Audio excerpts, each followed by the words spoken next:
안녕하세요. 해원 컨설팅 연구소 소장입니다. 2022년 새해 띠별 운세를 살펴보고 있는데요. 오늘은 개띠에 대해서 살펴보겠습니다. 개띠의 우선 특성을 살펴보면 일반적으로 개띠는 이렇게 혼자 있으면 잘 안 됩니다. 개띠들은 같이 주인을 잘 만나야 행복한 삶을 살지 혼자 있으면 들깨가 되면 삶이 고답습니다. 그래서 썩은 둔치라도 항상 더불어 함께 있어야 된다라고 말씀드리고 싶네요. 그래서 주인이 잘 만나면 훌륭한 삶이 되지만 주인은 잘못 남으면 안 된다. 그래도 나쁜 주인이라도 주인과 같이 있어야 행복하다라고 말씀드리고 싶네요. 그리고 일반적으로 궁합상으로 보면 토끼띠하고는 궁합이 잘 맞고요. 다만 삼합으로는 범띠, 말띠, 개띠가 서로 삼합을 이루고 있습니다. 참고를 하시고요.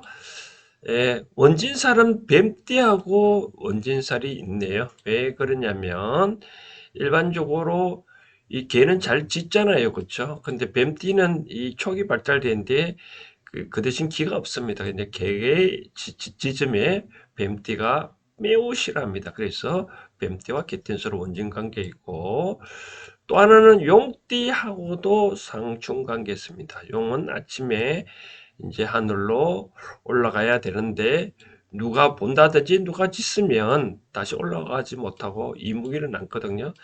아침에 개가 짖으되니 용이 올라가지 못하고 바로 이무기가 됐기 때문에 용띠하고는 관계가 안 좋습니다. 참고를 하시고요. 그러면 개띠 중에서 94년, 82년, 70년, 58년생에 대해서 전반적으로 이민년 새 운의 방향에 대해서 살펴보도록 하겠습니다. 그러면 29살 94년생부터 볼까요? 2022년은 이민년인데 이만큼 물이 흐르고 있고 나무네요. 안쪽 기운은 나는 기본적으로 나무의 갑술생은 이 술은 기본적으로 흙이거든요. 가마 봤었을 때 나는 나무인데 이 나무는 기본적으로 이 큰 물이잖아요. 물이 필요한데 그런데 물은 이 뭐랄까 따뜻한 물일 도 있고 강한 물도 있는데 이 물은 강한 물이거든요. 강한 물이면 오히려 내가 다칠 염려가 있는 그런 형국이다 이거죠. 또 다른 목성도 있기 때문에 서로 경쟁하는 그런 운이기 때문에 이제 29살 때는 9수에 걸렸다고 하잖아요. 그렇죠? 9수에 걸렸다 보니 제대로 뭐 직장을 구하려고 해도 직장이 잘 안 구해주는 그런 좀 운이다. 그럼 어떻게 해야 되느냐? 이제 포기하라는 거죠. 이제 내가 현재 방향을 잡은 그 길이 잘 된지 안 된지 한 번 정도 파악을 하고 안 그러면 빨리 손 털고 또 다른 길을 한번 모색을 해볼 운이다라고 말씀을 드리고 싶네요. 내가 공무원 시험을 계속 준비했다면 세상은 공무원 시험이 나가는 것이 그만 있는 게 아니거든요. 세상에 다양한 길이 있다. 그렇기 때문에 또 다양한 길을 한번 추진을 해보라고 말씀을 드리고 싶네요. 또 만약에 이런 경우도 있을 게 이까지 내가 어떤 시장을 내다봤는데 그 시장이 안 된다면 틈새 시장도 있을 수 있거든요. 그러니까 틈새 시장이 있으니까 가급적이면 새롭게 어떤 일을 추진해라고 말씀드리고 싶네요. 이제 만약에 떠나갔다면 어떤 일이 나한테 오고 떠나갔다면 이렇게 마음먹으면 편할 것 같습니다. 어떤 것들이 당초에 나한테 올 것이라면 나한테 오지 남한테 안 갔거든요. 남한테 갈 거라면 남한테 가지 나한테 안 오거든요. 인생살이가 다 그래 정해져 있다고 생각하고 그래서 현재 하고 있는 일에 자꾸 막힌다 그러면 그걸 하지 말고 좀 새로운 방향으로 틀어보면 좋지 않겠나라고 저는 어드바이스를 드리고 싶습니다. 그 다음 이제 41살 되는 82년생을 볼까요?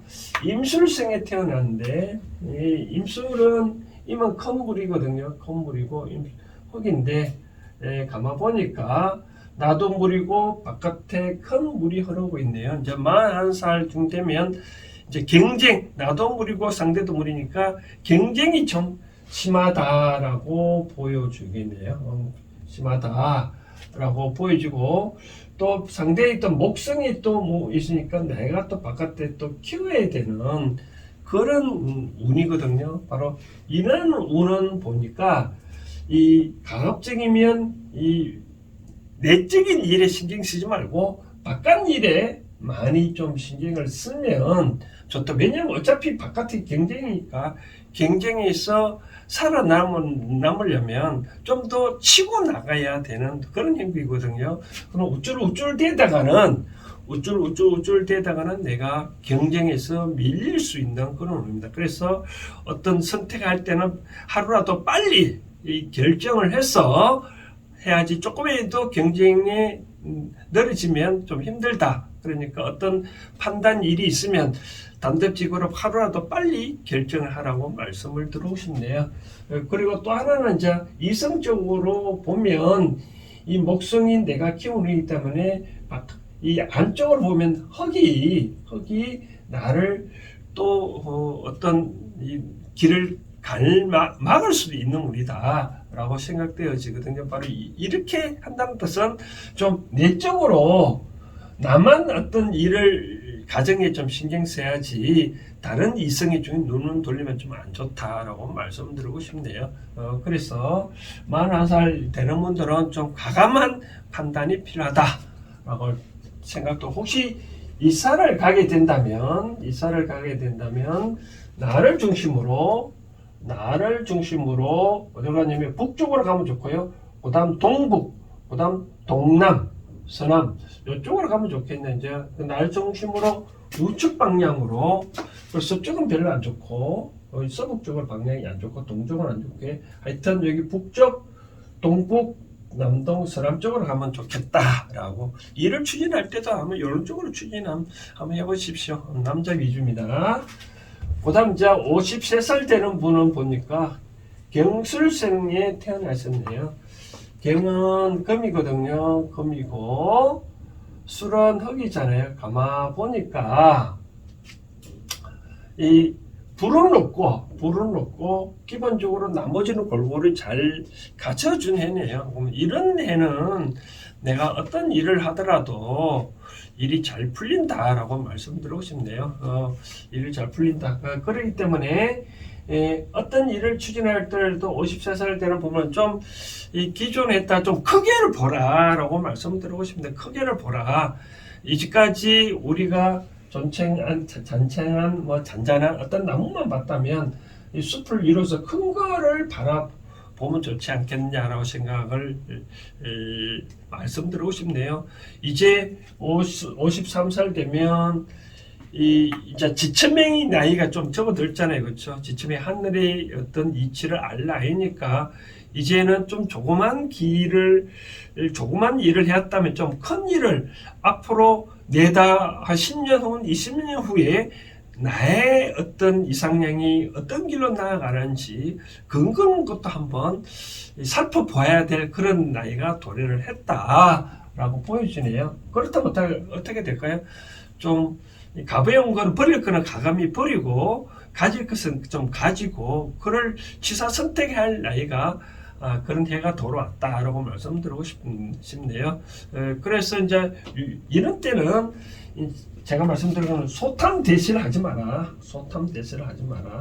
작은 것을 탐하다가는 큰 것을 잃어버릴 수 있으니 작은 것은 값을 좀 놓아버리라고 말씀드리고 싶네요. 그 다음 제가 만약에 이사를 가야 된다면 방향을 잡아드린다면 나를 중심으로 가운데도 괜찮고요. 서쪽, 북쪽, 동쪽도 괜찮겠네요. 이 가운데도 괜찮은데 이 가운데란 말은 이 시내의 중심입니다. 과거의 시내의 중심이 보면 뭐 시장 가까이 있는 곳이라든지 역 중심으로 사람은 많이 모이잖아요. 그렇죠? 그런 사람이 모이는 쪽으로 이사를 가거나 아니면 아까 말한 대로 서쪽, 동쪽, 북쪽 방향으로 간방을 가지 마시고 이쪽으로 가면 참 좋다라고 말씀을 드리고 싶네요. 그 다음 이제 65살 되는 58년생을 보니까 58년생은 무술년에 태어났네. 이 무는 뭐냐면 이 흙이거든요. 흙이고 술도 흙인데 가만 보니까 바깥일에 물이 강한 흐르게도 보니까 가급적이면 세상 꼬라지가 보기 싫어서 내가 적극적으로 나의 내적인 기운 합쳐서 막으려고 하네요.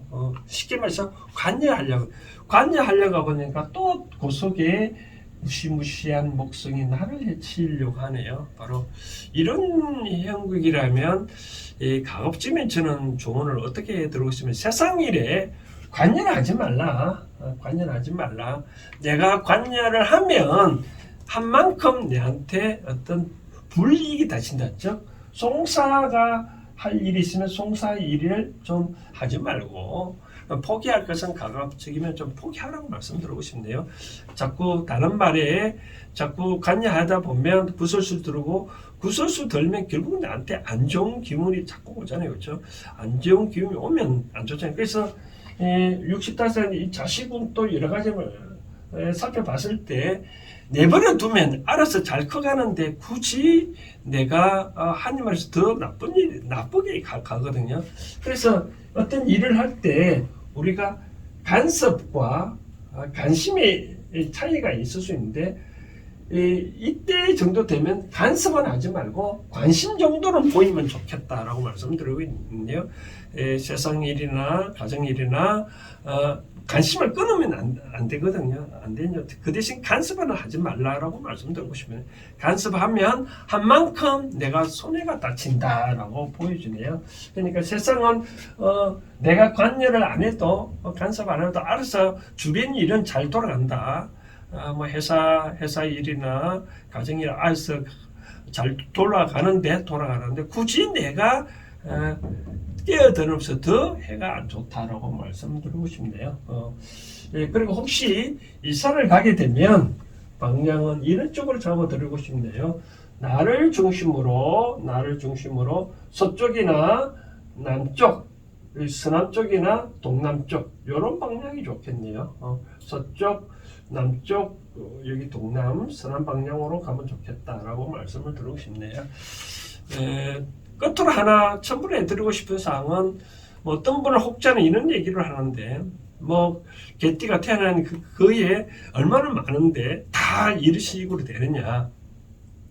저는 말씀드리고 싶은 거는 바깥 기운이 그렇다는 거거든요. 바깥 기운이 그렇다는 거. 쉽게 말해서 비가 온다. 그럼 어떻게 될까요? 비가 오늘 대처하는 방안이 여러 가지가 있을 수 있겠죠. 우산에 둘 수도 있고 막 좀 뛰어가서 천막 끝에 서 있을 수도 있고 나무 아래 설 수 있는 거죠. 그렇죠? 이렇게 내가 어떻게 하느냐에 따라 내가 비를 덜 맞고 많이 맞고 차이가 있을 수 있잖아요. 바로 제가 말씀드리고 싶은 것은 모두가 해결적인 것은 아니다. 바깥 기운이 이러니까 나는 거기에 어떻게 내가 포지션을 취할 건가, 그건 내가 선택의 문제지. 다 이런데 그럼 나는 불행을 빠져야 되냐? 자만 그렇게 할 필요는 없다 이거죠. 그렇죠? 비가 오면 비가 온 대로 내가 비를 피할 수 있는 내가 능력을 갖추면 되는 거고, 화창하면 화창할수록 내가 운이 그렇다면 내가 다른 사람보다 더 열심히 적극적으로 관여를 하면 되거든요. 그런데 좋은 바깥에 화창한 운이나 하더라도 내가 바깥에 직접 나아가야 또 화창한 빛을 받는 거지 계속 문만 바라보고는 그건 안 되거든요. 그래서 제가 말씀드리고 싶은 사항은 이런 상황이니까 나는 어떻게 대처를 세울 건가 스스로 판단해서 행동을 하면 된다라고 말씀드리고 싶네요. 개띠에 대해서는 이 정도로 하겠습니다. 감사합니다.